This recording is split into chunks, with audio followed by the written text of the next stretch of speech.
On parle beaucoup des pauvres qui viennent en France pour bénéficier des allocations sociales. Mais en réalité, il y a aussi beaucoup de très riches qui viennent en France pour bénéficier des allocations sociales. Et là, on va voir l'exemple d'une famille anglaise qui ont de grosses propriétés, des très grandes voitures, etc. Mais ce sont des retraités. Ils n'ont pas de travail en France, ils n'ont pas de revenus en France. Du coup, ils ont droit à la CMU. Parce que revenu français égale zéro. Et du coup, bah, tu as des riches bourgeois qui arrivent à l'hôpital avec des papiers de CMU alors que les mecs, ils sont multimillionnaires. C'est complètement dingue. Je vais peut-être mettre un filtre. Hop. Mais il y a un gros souci en France, c'est que ce soit la ME ou la CMU, en fait, ne prennent pas du tout en compte le patrimoine des étrangers. Ils ne prennent en compte que les revenus. Donc nous, on intervient régulièrement, dans l'Ouest, on a quand même beaucoup d'Anglais qui sont venus s'installer ici. On arrive dans des magnifiques maisons, des grandes longères de campagne. Il y a un gros Range Rover Sport HSE dans la cour. Et au moment où on leur demande leurs papiers pour les emmener à l'hôpital pour faire l'admission, ils nous sortent des papiers de CMU. Parce qu'ils ont un très gros patrimoine, ils ont vendu leur appartement à Londres, n'importe quoi, bah, très bien pour eux, ils sont venus à la retraite. Mais comme ils n'ont pas de revenus en France, eh ben, c'est nous qui payons pour eux en fait. Là, on parle vraiment d'autres types d'étrangers. Voilà. Mais voilà, on paye toujours pour eux parce qu'ils n'ont pas de revenus officiellement en France.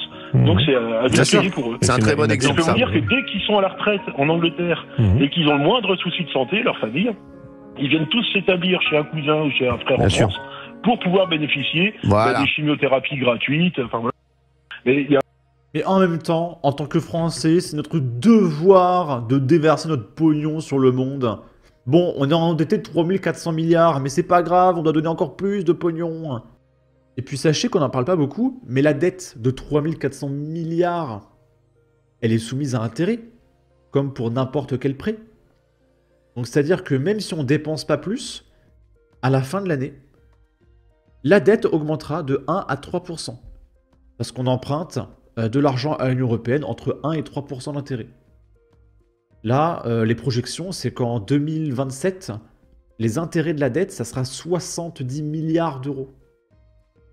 Donc ça veut dire que là, juste sans rien faire, chaque année, si on ne donne pas 70 milliards à l'Union européenne, la dette continuera d'augmenter. Là, les intérêts sont tels qu'on peut limite plus rembourser la dette, en fait. Genre, il faudrait donner 100 milliards par an, quoi, pour commencer à rembourser un petit peu. Là c'est irrattrapable, honnêtement. Hein. C'est irrattrapable.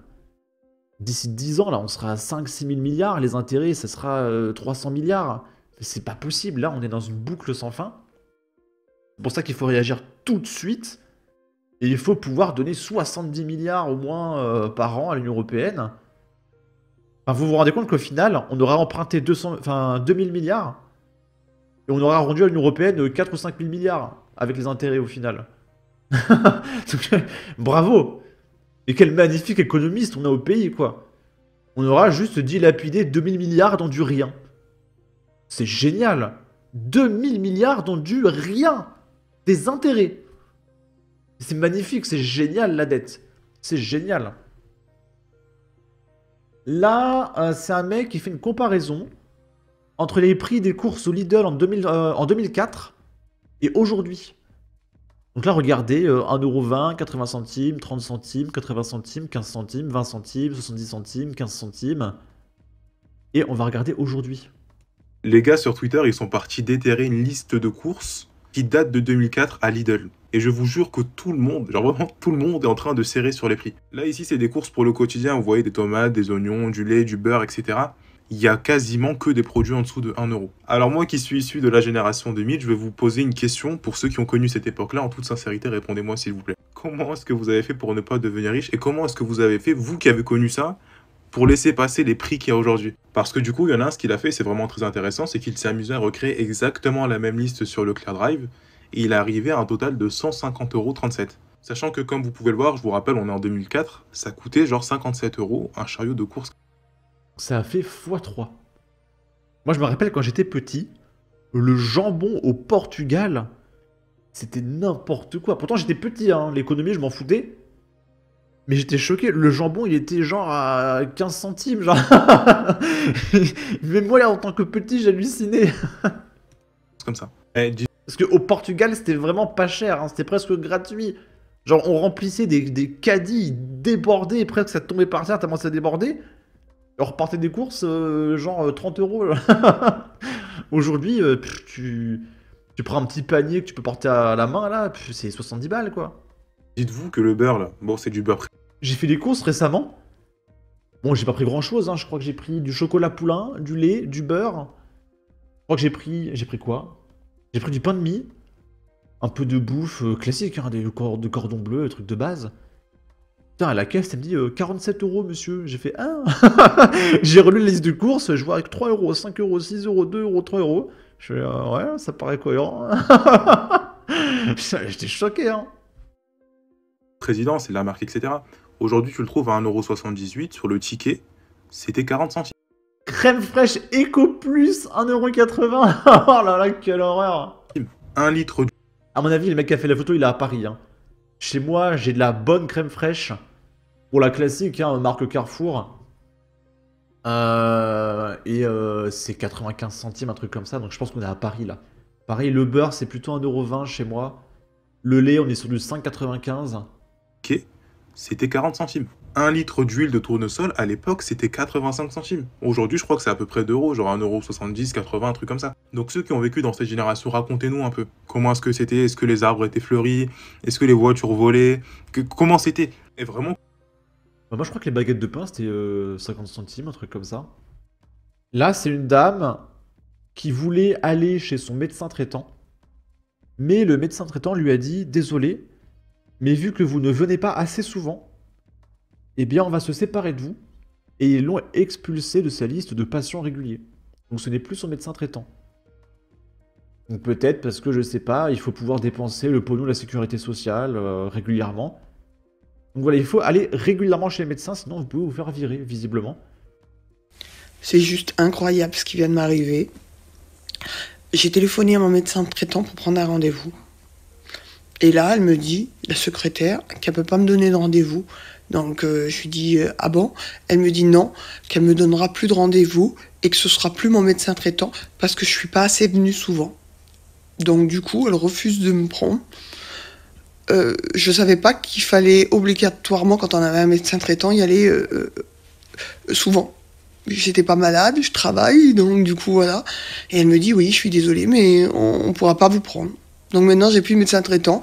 J'ai été à une maison médicale, il y avait une 50aine de personnes qui attendaient. Donc du coup, voilà. Et là, je vais regarder sur Doctolib, mais bon, ils prennent pas de nouveaux patients. Donc je sais pas comment je vais faire.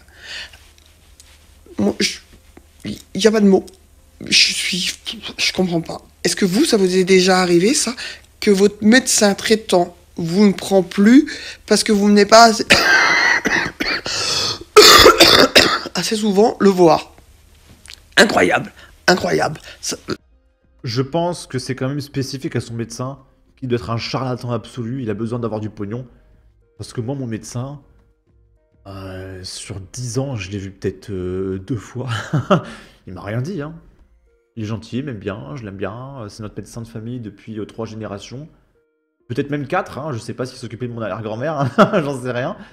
Mais ça fait 3 générations en tout cas qu'il s'occupe de la famille. Pff, il nous a jamais dit ouais, il faut venir plus souvent, il faut plus de pognon. Il nous a jamais dit ça, hein. Donc je pense que son médecin est un charlatan. Bon. Et on va terminer avec ceci. Ce monsieur va nous parler des radars automatiques, hein. C'est un nouveau truc qui est sorti, qui a pour seul et unique but de dépouiller les gens, hein, et pas que les Français. Parce que les touristes qui ne comprennent pas ça, parce que c'est une invention française, ben, ils vont se faire dépouiller. Et ils sont en train d'envoyer jusqu'à 375 € d'amende à tous ceux qui n'étaient pas au courant. Là, c'est en train de faire un scandale. Vous savez, j'en avais déjà parlé, les péages sans péage, ça s'appelle flux libre.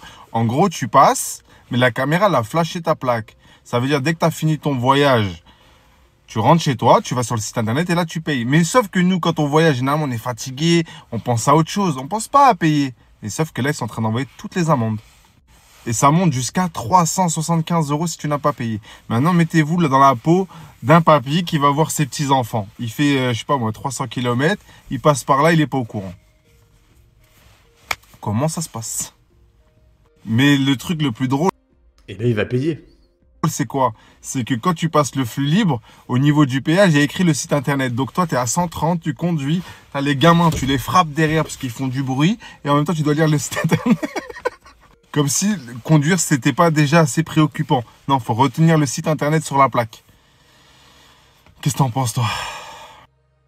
On a un État qui est obèse, qui n'a qu'un seul objectif, c'est nous prendre du pognon, parce qu'on est endetté à un niveau que c'est juste irrattrapable, et ça va empirer, parce que c'est irrattrapable, donc ça ne peut qu'empirer. Je sais pas comment on va s'en sortir, hein. Je sais pas comment on peut cracher 70 milliards pour la dette par an, juste pour se stabiliser, hein. Que si on veut vraiment la rentabiliser, la dette, et la rembourser, il faut au moins 100 milliards par an. C'est impossible, ça fait 500 milliards sur le quinquennat. C'est impossible. Ou alors il faudrait un Trump français qui fait un colossal ménage qui vire tout le monde. Et là, peut-être que ça le fera. Sauf que ça n'existe pas, donc c'est impossible. Sur ce, n'hésitez pas à donner votre avis, votre opinion, à partager, liker, commenter. Ça aidera au référencement de la vidéo sur YouTube. Abonnez-vous, suivez-moi sur Twitter. Prenez soin de vous. Salut!